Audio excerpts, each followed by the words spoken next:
Venerdì 5 aprile del 2024, ben ritrovati a tutti qui su Radio Rossonera e Mattino Milan, ultimo Mattino Milan della settimana. Domani si gioca alle 15 a San Siro per Milan-Lecce. Parleremo anche un pochino di probabili formazioni, perché in tutto ciò in effetti c'è il campionato da giocare, non se ne è quasi ricordato nessuno.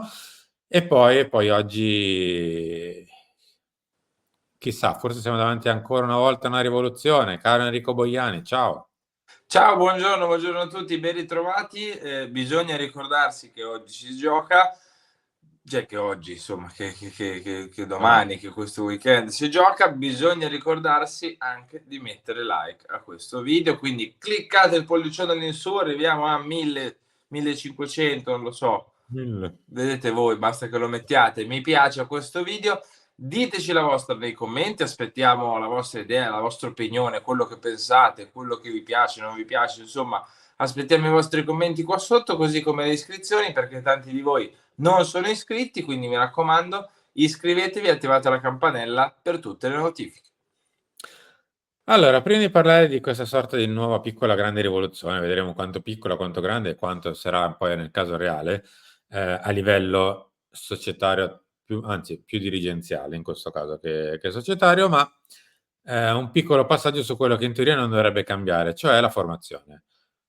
Il titolo ha scritto zero turnover perché in realtà alla fine forse l'unico che riposa realmente è Isma Benasser, perché davanti il tridente è confermato, Loftus-Cheek mancherà per la squalifica e l'unica che poteva nel caso diciamo così riposare era appunto Benasser.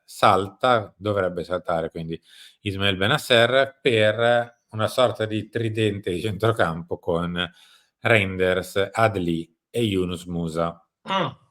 Quindi alla fine la formazione è più o meno confermata rispetto a quello che sembrava, con Musa più di Benasser. Ok, quindi presumo si giochi e si possa giocare proprio a 3 a centrocampo. Cioè, Ma credo di sì, almeno che uno di questi tre, non Musa direi, che l'ha già fatto una volta in campionato in casa con risultati pessimi, perché Porino non lo sa fare, vada in tre quarti tra Adli e Reinders. non lo so, O se giochi più staremo vicino a quello che è stato il Milan di Firenze, non lo so, può boh, non lo essere. so, curioso di vedere e spero che l'augurio sia sistemare la partita in tempi ragionevoli e fare Mm, poi dopo far riposare i mhmm, i big davanti, ecco. Mi mm. immagino che sia questa l'idea, contando che comunque, per dire, Leao ha fatto 1 ora a Firenze, non ha cioè un'oretta, non è che ha fatto 90 minuti. Pulisic addirittura è entrato alla fine, ha fatto cos'era, 20 minuti, mezz'ora neanche. Quindi ci può stare, voglio dire, anche se la Contando che Roma è abbiamo giocato giovedì. sabato, a Firenze, quindi abbiamo avuto anche 2 o 3 giorni pieni di riposo, non Esatto. allenamento, riposo. Quindi ci può stare secondo me, poi comunque giochi il giovedì, non il mercoledì purtroppo, e quindi c'è anche un giorno in più per recuperare. Mi sembrano rotazioni sensate, dai. Okay. A proposito di rotazioni, bravo Henry, mi hai dato un ottimo assist. Si ruota sempre, non si sta mai fermi in dirigenza. Mi sembra anche giusto, insomma, perché dare un briciolo di continuità. A tutto Milan, cardinale tempo di scelte. Il mercato parte da Zirkzee, società piace Comolli. Allora, prima di andare a parlare di Comolli, da dove nasce la questione? Mh.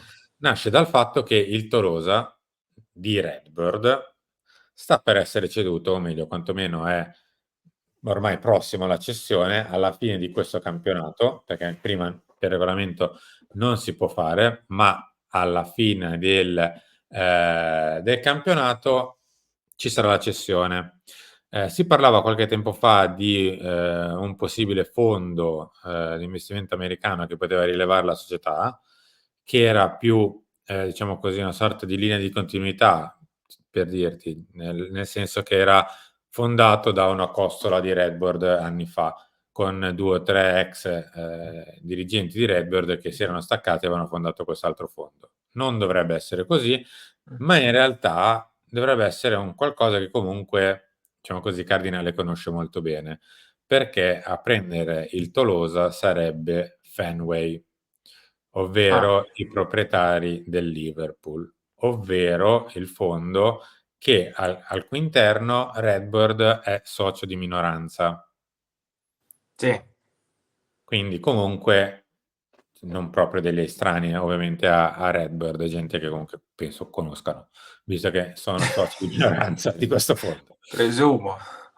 Quindi Comolli è già ampiamente conosciuto da Redbird perché appunto era il presidente, anzi è ancora il presidente del Tolosa gestito da Redbird. Ehm, Cosa verrebbe a fare Henry? Questo La stavo per risposta chiederlo io sta a qui. te. La risposta sta qui. Il numero uno di Redbird deve decidere su acquisti, cessione, allenatore e club. Per il ruolo di AD sale la candidatura del presidente del Tolosa. Ah, così. Vado a leggere all'interno.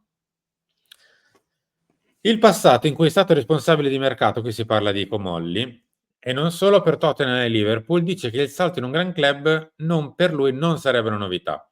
Il futuro dirà con una riorganizzazione che nel caso non sarebbe semplice. Comolli e Furlani possono convivere, ma con Ibrahimovic, Moncada, Ottavio e il possibile ingresso di Kiroschi non sarebbe semplice costruire un organigramma. Direi di Io no. qui onestamente sto con Luca Bianchin. Sì, Cioè, sì. Quanti siamo? non è che dobbiamo giocare al giovedì a calcetto e che ce ne serviva un altro. No, ma infatti, cioè, anche Comolli, perché poi magari Furlani, adesso vediamo noi, Ibrahimovic, quindi. Ottavio, Kiroschi sono...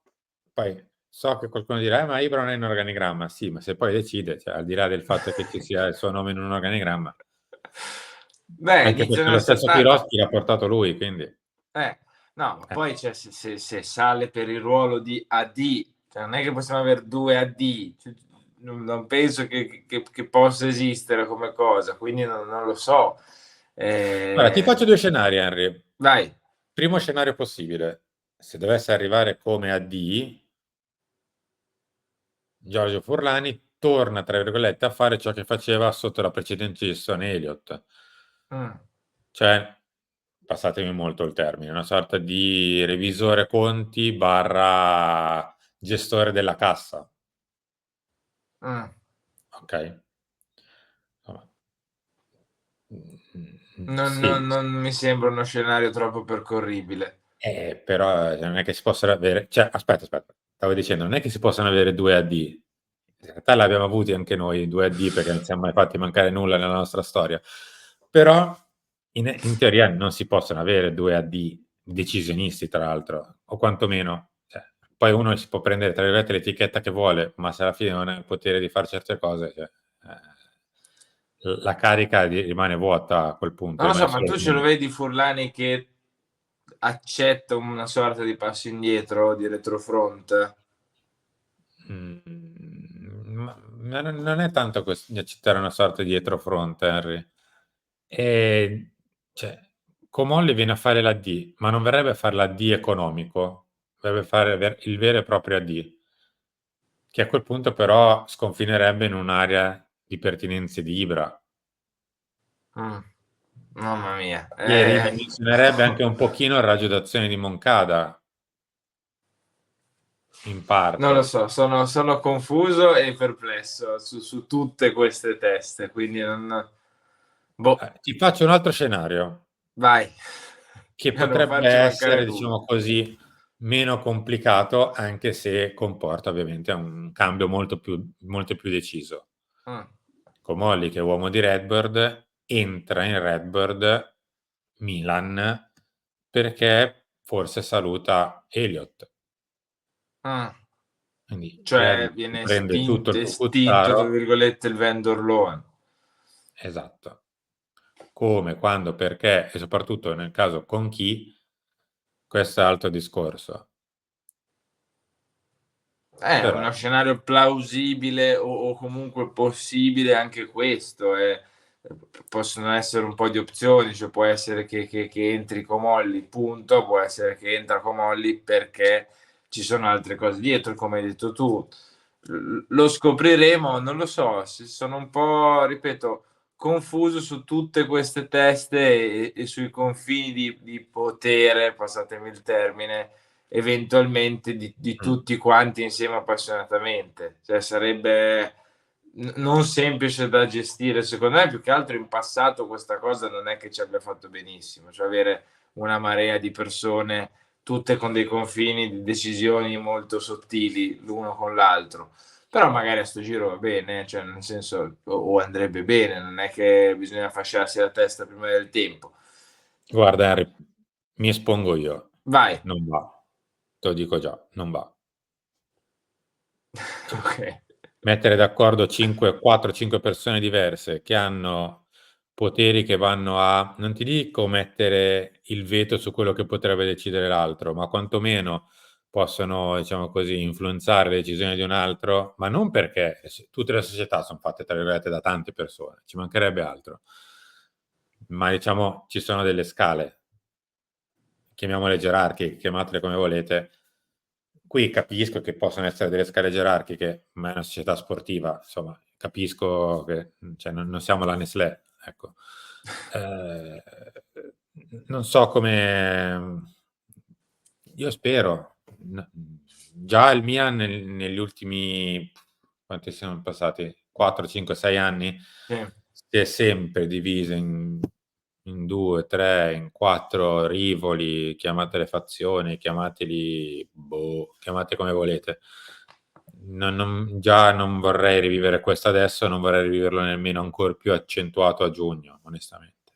No, però già il fatto che comunque ci sia stato l'ingresso di Ibra, che Cardinale poi faccia certe dichiarazioni che sono diverse dalle dichiarazioni precedenti, eccetera, eccetera, ti fa capire che anche adesso non ti dico che ci siano già due fazioni, però che ci sono ogni tanto dei punti di vista un po' diversi, ecco, e delle direzioni diverse. Poi trapelano notizie, comunque sono trapelate notizie nelle settimane scorse, nei mesi scorsi, sul fatto che anche proprio a livello sportivo, no, ci siano delle idee differenti tra Ibra, Furlani, eccetera. Io non so se sia così effettivamente, però già tutte queste, diciamo, tutti questi suoni che sentiamo, queste campane che si sentono, fanno capire che forse un'unità di intenti proprio al 100% non è che ci sia più di tanto, ecco. Quindi aggiungere altre persone, altre teste, non so quanto possa far bene. Tu ti esponi, dici che non andrebbe, sono più o meno anch'io di quell'idea lì, ecco. Chiudiamo come riprendo un attimino il pezzo di Luca di poco fa, cioè in tutto questo prego inserire le possibili svolte stadio. Oggi non all'ordine del giorno, introduzione della seconda squadra, che per il Milan è decisamente più di un'ipotesi. Bonera è il favorito per la panchina.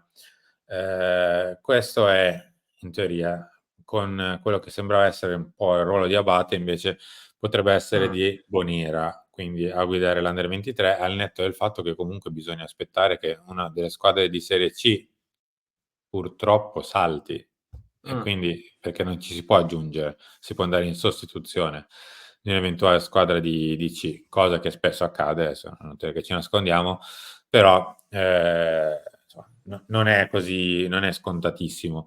Detto ciò, sono d'accordo con quanto scrive Luca in chiusura del pezzo, non l'ho riportato, cioè ad aprile a Milano non ci si annoia. E gli vorrei dire, caro Luca, non ci si annoia mai.